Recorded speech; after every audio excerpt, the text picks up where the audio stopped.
तो जिस प्रकार पूज्य गुरुदेव जी ने दास को निमित्त बनाया है अपने इस मिशन में सहयोग के लिए, सेवा के लिए, तो अब आप लोगों की भी जिम्मेदारी बनती है कि आप भी अपने इस पवन दास को छोटा भाई समझ के, अपने पैरों की जूती समझ के, क्योंकि पुण्यात्माओं में कुत्ता हूं सतगुरु का, और यकीन मानना मैं कुत्ता ही रहूंगा।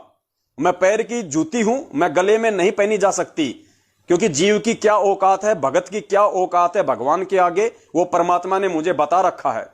मैं तो सौपन में भी नहीं सोच सकता कभी ये गुरु पद, ये संत बनना, जैसे लोग इल्जाम लगाते हैं कि ये गुरु बनने की तैयारी कर रहा है, थोड़े दिनों में ये गुरु बन जाएगा, अपने आप को ये सतगुरु बना लेगा, तत्वदर्शी संत बना लेगा।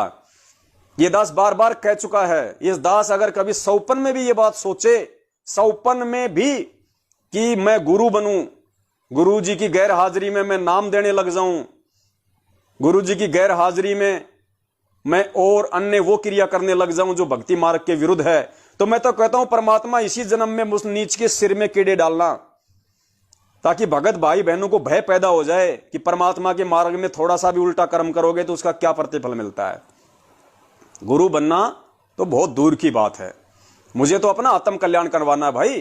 परमेश्वर ने ज्ञान समझा दिया, मार्ग बता दिया, गुरु बनने की कौन सोचेगा, गुरु बन के किसको गधा बनना फिर अगले जन्म में। बड़ी मुश्किल से दाव लगा है इस जन्म में यहां से निकलने का। ये तो सेवा है, ये तो सबको करनी चाहिए। अरे कोई बच्चा अगर अपने बाप से अगर किसानी का काम सीखता है तो उसकी जिम्मेदारी क्या बनती है, वो खुद भी वो किसानी का काम करेगा और फिर वो दूसरों को भी समझाएगा। कोई बच्चा यदि ज्ञान लेके स्कूल में पढ़ के एक टीचर से यदि वो इंजीनियर बन जाता है तो वो क्या करेगा इंजीनियर बन के, वो चप्पल थोड़ी चाटेगा किसी की, वो इंजीनियरिंग करेगा, लोगों को समझाएगा जो उसने ज्ञान अर्जित किया है। तो परमेश्वर ने हमें इंजीनियर बनाया है, इस भक्ति मार्ग का ज्ञानी बना दिया परमात्मा ने ज्ञान देके। तो बताओ अब इस ज्ञान को आगे आप और हम नहीं फैलाएंगे। कोई इस ज्ञान को बोल के फैला देता है, कोई इस ज्ञान को पुस्तकों के माध्यम से फैला देता है। सबकी अपनी अपनी सेवा है जैसी उस परमात्मा ने दी हुई है। अब कोई ये कहे कि तू तो ज्ञानी बन गया, तू तो गुरु बन गया। अरे तो भैया गुरु का मतलब क्या होता है? परमात्मा ने बताया गु यानी अंधेरा और रू मानी प्रकाश। जो किसी भी व्यक्ति को अंधेरे से प्रकाश की तरफ ले जाए वो गुरु। तो आध्यात्मिक गुरु होता है अलग, वो तो केवल परमात्मा ही होते हैं सतगुरु रूप में, जैसे आज हमारे पूज्य गुरुदेव जी हैं। बाकी तो गुरु की भूमिका सभी निभा सकते हैं। अब मैं परमपिता परमेश्वर सतगुरु रामपाल जी महाराज जी का शिष्य हूं, वे मेरे गुरु हैं क्योंकि मैंने उनसे आध्यात्मिक सत्य ज्ञान प्राप्त किया है। तो उस लेवल पे कोई दूसरा मेरा स्थान नहीं ले सकता या उनका स्थान नहीं ले सकता। तो वो तो हो गया एक आध्यात्मिक स्तर। और मैं मान लीजिए एक मतलब टीचर हूं और मैं स्कूल में बच्चों को पढ़ाता हूं, मैं उनको ज्ञान देता हूं। तो स्कूल में तो बच्चे सभी कहते हैं गुरुजी गुरुजी गुरुजी। तो क्या वो गुरु बन गया? वो कौन से स्तर का गुरु है? वो कौन से स्तर पे बच्चों का मार्गदर्शन कर रहा है? वो गुरु अलग है, आध्यात्मिक गुरु अलग है। बाकी तो आप सभी गुरु हैं। अगर कोई खाती का काम करता है, कोई कारपेंटर का काम करता है भगत भाई, और उसके नीचे दो चार आदमी और काम कर रहे हैं, काम सीख रहे हैं, तो सिखा कौन रहा है? हमारा जो भगत भाई है वही तो सिखा रहा है। तो वो उनका गुरु हो गया क्योंकि वो उसको उस फर्नीचर वाले काम में अंधेरे से प्रकाश की ओर ले जा रहा है, वो उसका मार्गदर्शन कर रहा है, तो वो उसका गुरु हो गया। गुरु का मतलब ये नहीं होता कि जो नाम देता है वही गुरु होता है। गुरु का मतलब होता है जो जिसका मार्गदर्शन करता है, चाहे रोजी रोटी के लिए हो चाहे और किसी काम के लिए हो। तो भैया हम तो सतगुरु बनने की कभी जिंदगी में भी नहीं सोच सकते, सौपन में भी नहीं सोच सकते हम तो परमात्मा बनने की, सतगुरु बनने की। और हम तो सामाजिक क्षेत्र में भी कोई गुरु वाली भूमिका नहीं निभा रहे, क्योंकि हम तो खाने दाने का छोटा मोटा काम करते हैं, हम तो किसी को सिखा भी नहीं रहे। अकेले करते हैं, अकेले बेचते हैं, अकेले खाते हैं।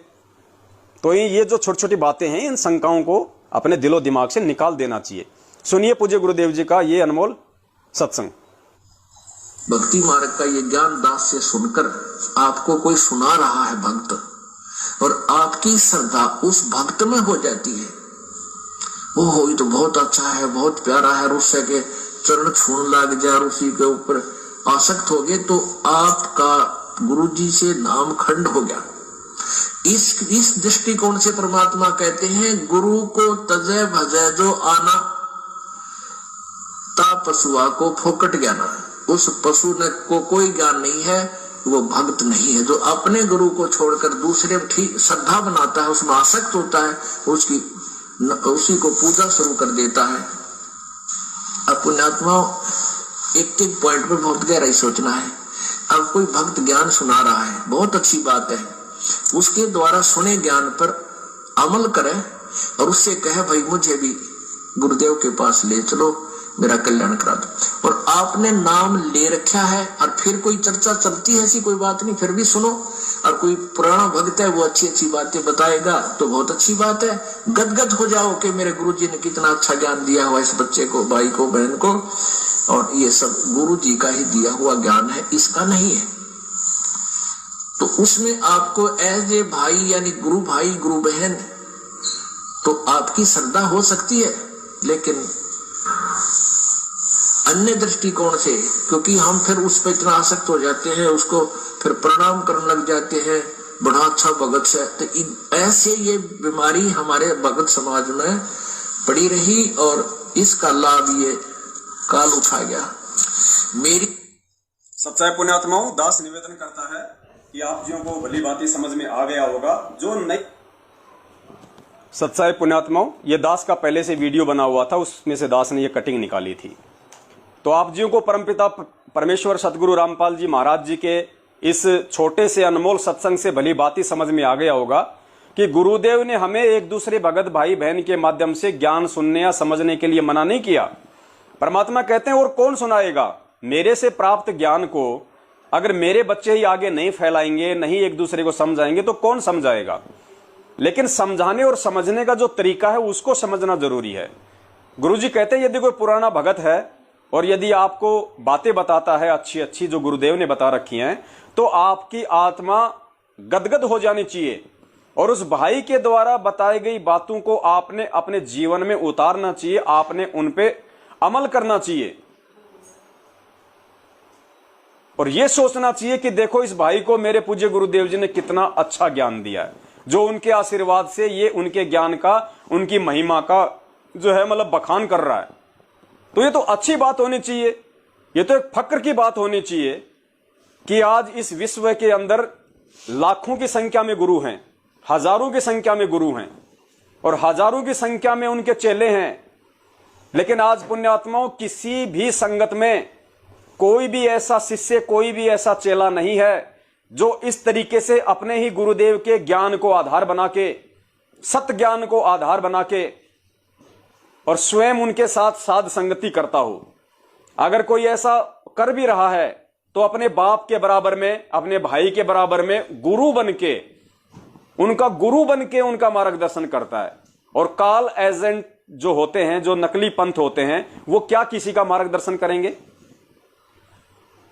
पता नहीं एक पंथ है कौन सा, उसमें कौन कौन से महाराज हैं, वो विहंगम पंथ। अब पता नहीं उनके गुरुजी का नाम तो बहुत लंबा है, मुझे पता नहीं।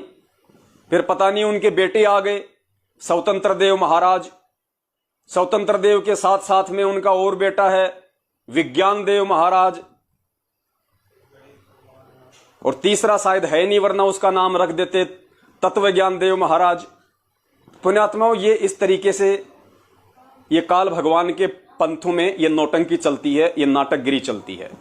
ये सब के सब ये काल प्रेरित ये पंथ हैं। ये तो ये परमेश्वर का मार्ग है और परमेश्वर के मार्ग में ही परमात्मा किसी आत्मा को निमित्त बनाता है अपने उस तत्व ज्ञान को आगे प्रचारित करने के लिए। प्रचार तो सभी कर रहे हैं, लाखों की संख्या में, हजारों की संख्या में हमारे भगत भाई बहन हैं जो पुस्तक सेवा करते थे पूज्य गुरुदेव जी के समय में, जैसा गुरु जी उनको निर्देशित किया करते थे।